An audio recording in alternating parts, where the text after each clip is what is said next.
Assalamualaikum warahmatullahi wabarakatuh.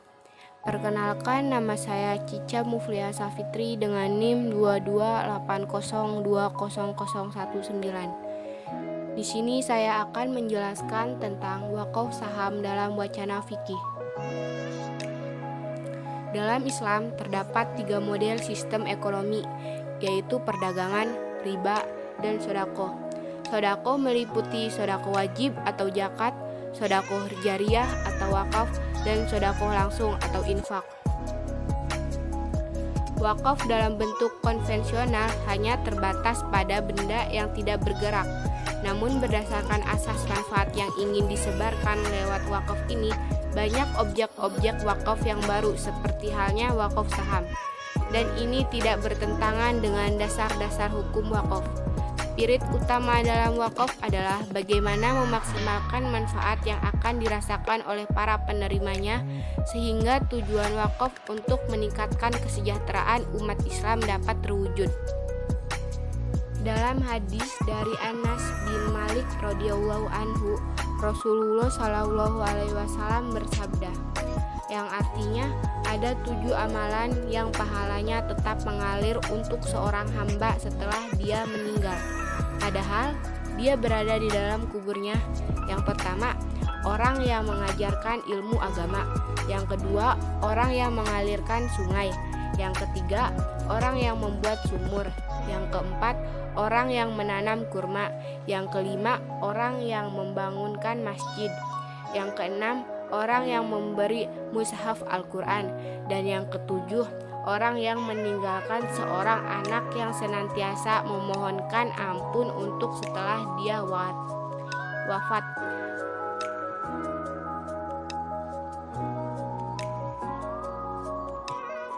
Pengertian wakaf. Apa itu wakaf? Nah, wakaf secara bahasa berarti menahan diri, kepindahan kepemilikan. Berasal dari kata waqafa, waqifu, waqfan, sinonim dengan at-tahbis dan at-tasab. Sedangkan secara syara yaitu menahan zat benda dan mempergunakan hasilnya di jalan Allah Subhanahu wa taala. Jadi, wakaf berasal dari kata waqafa, menahan, berhenti, diam di tempat, tetap berdiri. Kata ini sama artinya dengan habasa.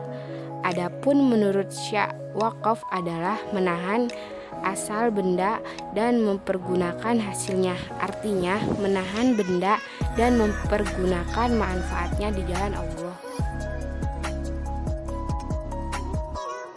Pengertian wakaf menurut para ulama yang dikemukakan oleh Wahhab al-Zuhaili. Yang pertama, wakaf menurut Abu Hanifah. Menurut Abu Hanifah, wakaf adalah menahan suatu benda yang menurut hukum tetap milik wakif dalam rangka mempergunakan manfaatnya untuk kebaikan. Berdasarkan definisi ini, maka kepemilikan harta wakaf tidak lepas dari tangan wakif, bahkan ia dibenarkan menariknya kembali dan boleh menjualnya. Yang kedua, wakaf menurut jamhur. Menurut jamhur, wakaf adalah menahan suatu benda yang mungkin diambil manfaatnya, sedangkan bendanya tidak terganggu.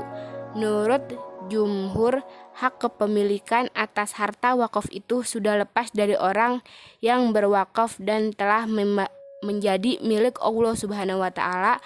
Dengan demikian bersifat kekal selama harta tersebut tetap utuh. Suatu wakaf tidak boleh tersifat sementara dan ditarik kembali.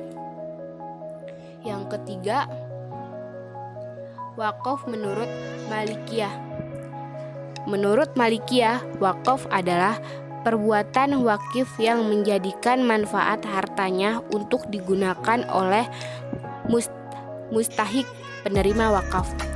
Dengan kata lain, pemilik harta menahan benda itu dari penggunaan secara pemilikan, tetapi memperbolehkan pemanfaatan hasilnya untuk tujuan kebaikan, yaitu pemberian manfaat benda yang diwakafkan itu, sedangkan benda yang diwakafkan tetap menjadi milik wakif. Masa berlakunya bukan untuk selama-lamanya, melainkan untuk jangka waktu tertentu sesuai dengan keinginan wakif ketika mengucapkan syihadat wakafnya, dan karena tidak disyaratkan sebagai wakaf kekal selamanya. Selanjutnya yaitu wakaf menurut mazhab Syafi'i. Yang pertama, wakaf menurut Imam Nawawi yaitu menahan harta yang dapat diambil manfaatnya bukan untuk dirinya, sementara benda itu tetap ada dan digunakan manfaatnya untuk kebaikan dan mendekatkan diri kepada Allah. Yang kedua, wakaf menurut Ibnu Hajar Al-Haytami dan Syekh Umairah, yaitu menahan harta yang bisa dimanfaatkan dengan menjaga keutuhan harta tersebut, dengan memutuskan kepemilikan barang tersebut dari pemiliknya untuk hal yang dibolehkan.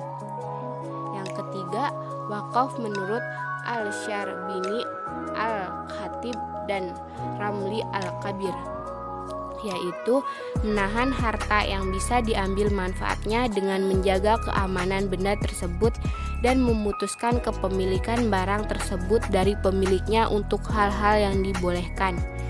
Dan yang terakhir, keempat, yaitu wakaf menurut Syekh Syabuddin Al-Qalyubi, yaitu menahan harta untuk dimanfaatkan dalam hal yang dibolehkan dengan menjaga keutuhan harta tersebut. Selanjutnya, wakaf menurut mazhab Hanafi. Yang pertama, wakaf menurut Imam Abu Hanifah ada 3. Yang pertama, Imam Syarkashi, yaitu menahan harta dari jangkauan kepemilikan orang lain. Yang kedua, Al-Murganani, yaitu menahan harta di bawah tangan kepemilikannya disertai pemberian manfaat sebagai sedekah.